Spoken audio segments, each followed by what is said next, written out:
Hello students, आप सभी का आपके अपने चैनल समझो वर्ड्स पर हार्दिक स्वागत है। आज हम हिंदी ग्रामर का मोस्ट इम्पोर्टेंट टॉपिक वाक्य भेद करेंगे। और वाक्य भेद भी किसके आधार पर?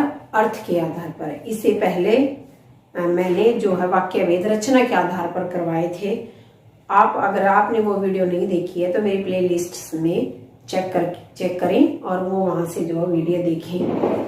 आइए आज हम करते हैं अर्थ के आधार पर वाक्य भेद। वाक्य माने मतलब पहले आपको पता होना चाहिए कि वाक्य का मतलब क्या होता है। कि शब्दों के सार्थक समूह को क्या कहते हैं? वाक्य कहते हैं।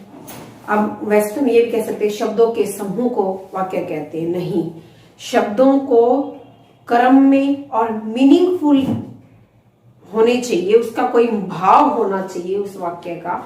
वही जो है जिस वाक्य का जो शब्दों का समूह कोई अर्थ देता है उसको वाक्य कहते हैं। और वो सीक्वेंस में क्रम में लगे होने चाहिए। जैसे मैं कहूं कि मैं पीता हूं दूध या मैं पीती हूं दूध, तो ये क्रम में नहीं है, वर्ड वही है लेकिन इनको क्रम में नहीं लगाया गया है, सीक्वेंस में सही नहीं लगाया। तो मैं दूध पीती हूं ऐसे आएगा। तो वही है कि शब्दों के समूह, कौन से समूह? सार्थक समूह को क्या कहते हैं? वाक्य। तो आइए आज हम अर्थ के आधार पर वाक्य के भेद पढ़ते हैं। अर्थ के आधार पर वाक्य के भेद कितने होते हैं बेटा? 8 होते हैं। एग्जामिनर हमें सेंटेंस दे देता है पेपर में। आपकी परीक्षा में क्या होता है कि एग्जामिनर ने आपको एक सेंटेंस दे दिया और आपसे पूछ लिया कि ये वाक्य जो है बताइए। जो सेंटेंस को देगा, जो वाक्य आपको देगा, पूछेगा कि अर्थ के आधार पर बताइए ये वाक्य के कौन सा भेद है, ये वाक्य के किस भेद में आता है।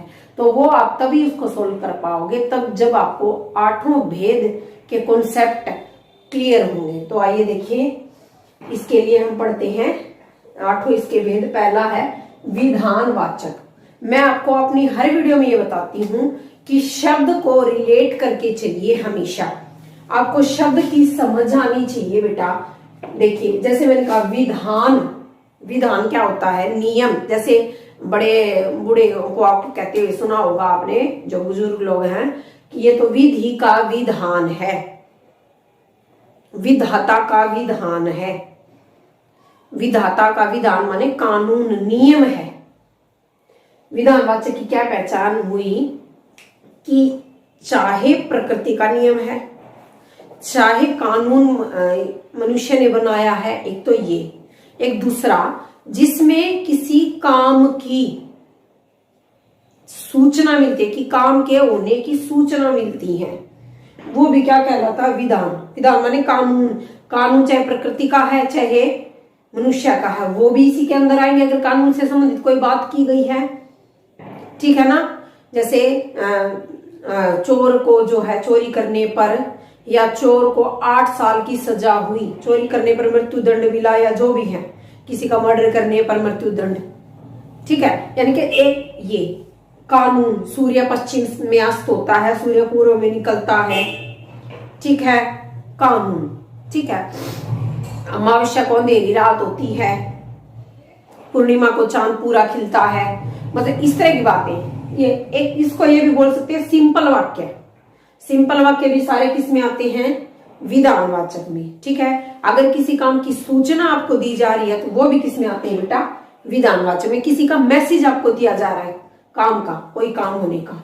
जैसे उदाहरण से हमें बिल्कुल क्लियर हो जाएगा, सूर्य पूर्व से निकलता है, बिल्कुल सिंपल वाक्य है। और क्या है? प्रकृति का नियम भी बता रहा है कि जो सूरज है वो कहां से निकलता है? पूर्व से। भारत एक देश है, ये हमें समझा रहा, बता रहा है। राम के पिता का नाम दशरथ है, ये भी इंडिकेट कर रहा है। ठीक है ना? हमें सूचना दे रहा है, हमें समझा रहा, हमें बता रहा है कोई बात कि राम के पिताजी कौन थे? दशरथ। सिंपल वाक्य है, बिल्कुल सामान्य वाक्य है। किसी की सूचना, किसी काम के होने की जब सूचना में दी जाती है, संदेश हमें दिया जाता है, वो भी किस में आते हैं? विधान और नियम। ये सारे किस में आते हैं बेटा? विधानवाचक में। आप लिख लीजिए कि कौन कौन से आते हैं? सिंपल वाक्य और जो नियम कानून वो, और क्या आते हैं? जो किसी की कोई काम के होने की सूचना में दी जाती है, संदेश में दिया जाता है। नेक्स्ट देखिए बेटा, निषेध। निषेध निषेध है ये चीज, मनाही है इस चीज की। न और न को भी रिलेट कर सकते हो, न माने नहीं, ठीक है, नहीं। समझ आई मेरी बातें कि जिस वाक्य में नहीं वाले शब्द हैं, जिस वाक्य में किसी चीज की मनाही की जाए, मैं ये नहीं करूंगा, मैं वहां नहीं जाऊंगा, मैं ये नहीं खाऊंगा, ठीक है, इस तरह के नहीं वाले वाक्य किसमें आते हैं? निषेध। लेकिन कई बार एग्जामिनर हमें नहीं वर्ड नहीं देता, उस वाक्य का हमें भाव समझना होता है कि इसमें निषेध है या नहीं है। जैसे मैं बोलूं आपको, कई बार ऐसा होता है कि आप के छोटे भाई बहन हैं, वो आपसे काम कह दे तो आप क्या बोलते हो कई बार? अच्छा मैं करूंगा, अच्छा मैं तेरे लिए ये करूंगा। तो इसमें भी क्या कर रहा है? वो मना कर रहा है उस चीज के लिए। समझ आई मेरी बातें कि उस वहां अपने भाव समझना पड़ेगा कि यहाँ पे मनाही की जा रही है या नहीं, ठीक है। एक तो वो, और नहीं वाले तो आएंगे, इंडिकेट कर रहा है नहीं। जैसे मैं स्कूल नहीं गया था, वह सत्या नहीं बोलता, ठीक है ना। उसने मेरे मना करने पे भी ऐसा किया, नहीं सुन, ये नहीं है। आज माँ जी नहीं आए, मेरे साथ कभी भी अच्छा नहीं होता। मतलब नहीं वाले जो निषेध, जिसमें मनाही की गई है, वो सारे किस में आएंगे बेटा? निषेध में, ठीक है। और जहां पर नहीं वर्ड ना हो, ठीक है, ये लुप्त हो जाए ना हो, तो वहां आपको भाव समझना है कि इसमें किसी चीज की मनाही हो रही है या नहीं हो रही है। समझ आई? तो नहीं वाले किस में आएंगे? निषेध में। नेक्स्ट देखिए बेटा, पर्सन। पर्सन माने क्वेश्चन, ये कोई चीज पूछी जा रही है तो वो किस में आएंगी? प्रश्नवाचक में। तुम्हारा क्या नाम है, पूछा जा रहा है।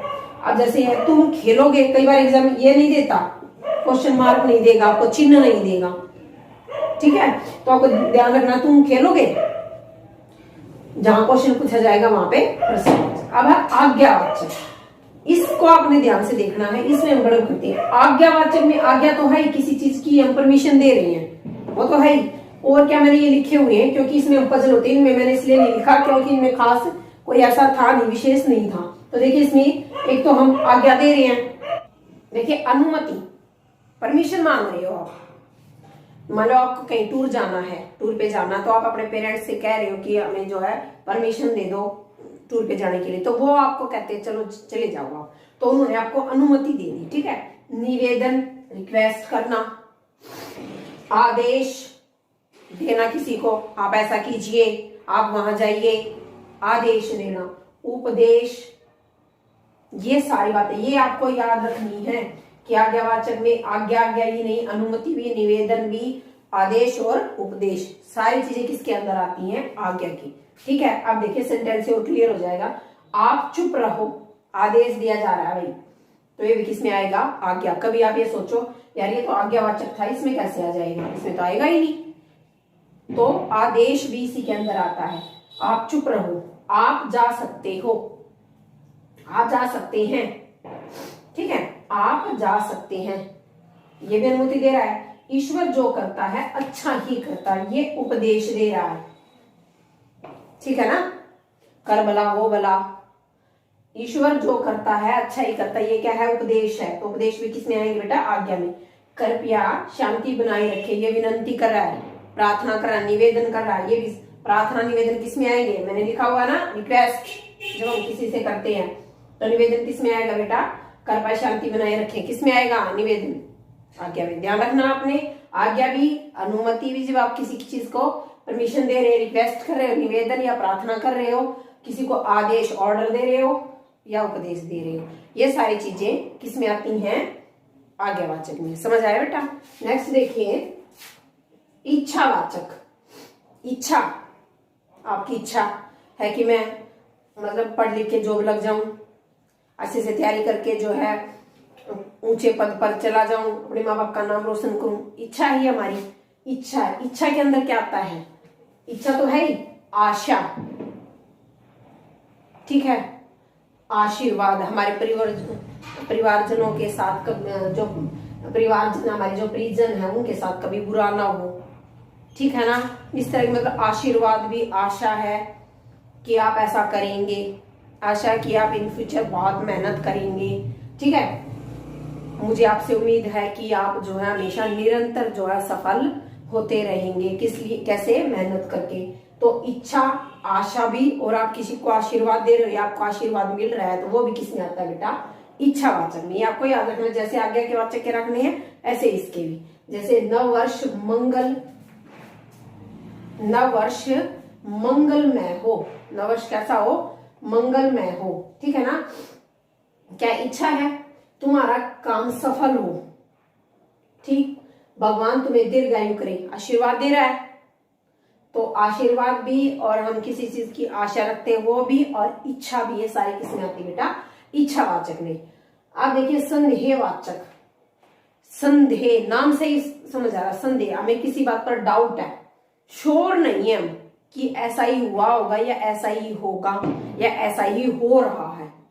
ठीक है ना? समझ आई?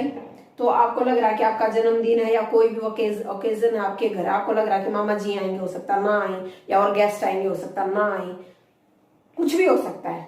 आपकी परीक्षा थी, आपकी नेक्स्ट मतलब परीक्षा हो सकता है रद्द हो जाए, या हो सकता है कोई प्रॉब्लम हो जाए। संदेह, डाउट, जब हम किसी बात पे शंका या संभावना, केवल हमें संभावना है कि ऐसा होगा, जरूरी नहीं है ऐसा ही हो। कैसे? वह चला गया होगा, होगा, संभवतः वह सुधर गया। ठीक है? संदेह हो जब हमें किसी बात पर पूरे श्योर नहीं है कि ऐसा ही हो रहा है, होगा या हो चुका है, तो उसमें किस में आता है? ये संदेहवाचक में। समझ आई? जब हमें किसी बात पर क्या होता है बेटा? डाउट होता, हम किसी बात पर पूर्ण रूप से श्योर नहीं होते। ठीक है ना? ये है संकेत। ये दोनों मैंने साथ में इसलिए लिखे हैं क्योंकि आप इन दोनों में पजल होते हो। संकेतवाचक, इसका दूसरा नाम है हेतुवाचक। जैसे हम उसमें काल में पढ़ते हैं ना, क्या? हेतु, हेतु मद काल पढ़ते हैं, वर्तमान काल। ऐसा होगा या वैसा होगा, ऐसा होगा तो वैसा होगा, तुम ऐसा करोगे तो वैसा करोगे। समझ आई? ऐसा। तो संकेत, किसी चीज का संकेत मिलना कि ऐसा होगा तो ऐसा होगा। संकेत तो ये भी बोल सकती हूं, जैसे मैंने संकेत किया कि वह मेरा घर है, ये भी संकेत है। वह मेरा स्कूल है, वो मेरे पिताजी हैं, ये भी संकेत इसी में ही आता है। बट ये बहुत इजीली होते हैं, ये सेंटेंस जो है परीक्षा में बहुत कम आते हैं। किस तरह के आते हैं? दो तरह के संकेत होते हैं। एक तो जो सामने कोई चीज हम उसकी तरफ संकेत कर रहे हैं, ये गिलास है, ये बुक है, ये बोर्ड है, ये पेन है, ये है, मतलब जो भी है संकेत हम किसी की तरफ कर रहे हैं वो तो है ही है। बट जो एग्जामिनर देता है परीक्षा की दृष्टि से जो इम्पोर्टेंट है वो सुनिए। वर्षा होती तो फसल अच्छी होती। अब वर्षा संकेत दे रही है, वर्षा का संकेत है कि अगर वर्षा होती तो फसल अच्छी होती, वर्षा नहीं हुई तो फसल अच्छी नहीं हुई। ये भी जब एक बात, इसे ये इस तरह भी कह सकते हैं, जब एक बात या एक क्रिया दूसरी क्रिया पर निर्भर हो, यानी कि पहला काम जैसा होगा दूसरा काम बिल्कुल उसी के ऊपर डिपेंड होगा। जैसे मैंने मिश्र वाक्य पढ़ाया था, ऐसे ही है कुछ कुछ ये। ठीक है ना? एक बात दूसरी के ऊपर डिपेंड होगी। अगर आप मेरी वीडियो ध्यान से देखेंगे तो आपको हिंदी ग्रामर में कभी भी कोई डाउट नहीं होगा, पर उसके लिए आपको क्या करना पड़ेगा? वीडियो को ध्यान से देखना पड़ेगा। पहला जो काम होगा उसी के ऊपर डिपेंड होगा दूसरा काम। जैसा पहला काम हुआ वैसा ही उसी का रिजल्ट होगा दूसरा काम। वर्षा होती तो फसल अच्छी होती। ठीक है ना? आप पढ़ते तो अवश्य पास हो जाते। ठीक है ना? पहले पढ़ने का काम होगा फिर पास होने का होगा। कोरोना नहीं होता तो हम स्कूल जा रहे होते। ठीक है ना? ठीक। अब है विस्मादिबोधक। विस्मा आदि बोधक, इसमें क्या है? मैंने जब रस पढ़ाया था और उसमें अद्भुत रस पढ़ाया था, जब हमें किसी बात पर आश्चर्य होता है, हैरानगी होती है, और वो अच्छी भी हो सकती है बुरी भी। जैसे ओह ओह ओह, वाह, शाबाश, छी, इस तरह के जब वाक्य, यानी कि किसी के प्रति घृणा होना। ठीक है? समझ आ रहे हो ना मेरी बात? जैसे हमने विविध रस में पढ़ा था, मान लो किसी के प्रति हमें घृणा होना, किसी के प्रति हमें कोई चीज सुंदर देख के हमारे मुंह से जो वर्ड निकलती है एकदम से, ठीक है, कोई बहुत सुंदर चीज देख ली, बहुत सुंदर ड्रेस देख ली, ऐसे जब हमारे अंदर, या कोई बच्चा क्लास में अच्छा परफॉर्मेंस करता है या अच्छे रिजल्ट लेके आता है तब उसे बोलते हैं शाबाश। मतलब इस तरह की बड़ी अंक खुशी, घृणा, शोक, हर्ष में जो वर्ड यूज किए जाते हैं स्टार्टिंग में, उनको क्या बोला जाता है बेटा, विस्मादी बोधक। जैसे वाह कितना सुंदर फूल है, ओह बड़ा जुल्म हो गया, अरे इतनी ऊंची इमारत। जब हमें किसी बात पर हैरानगी होती है, आश्चर्य होता, तो वो किस में आती है बेटा, विस्मादी बोध में। तो क्लियर हुआ कि विस्मादी बोधक क्या था, कि जिसमें हमें किस बात पर हैरानी होती है। तो ये था बेटा हमारा अर्थ के आधार पर वाक्य भेद। आई थिंक आपको बहुत अच्छे से समझ आ गया होगा। अगर फिर भी आपको समझ नहीं आया तो एक बार ये वीडियो दोबारा देख लीजिए, ठीक है। और अपनी हिंदी ग्रामर से क्वेश्चन उठाइए, क्या नाम है, एक्सप्लेनेशन लीजिए, एग्जाम्पल लीजिए बहुत सारे, और उनकी प्रैक्टिस कीजिए, तभी आपको समझ आएगा, तभी आपको जो है ये पता चलेगा कि कौन सा सेंटेंस किस भेद में आता है। अगर आपको मेरी वीडियो यूजफुल लगती है तो प्लीज मेरी वीडियो को लाइक, शेयर एंड सब्सक्राइब कीजिए। Thank you.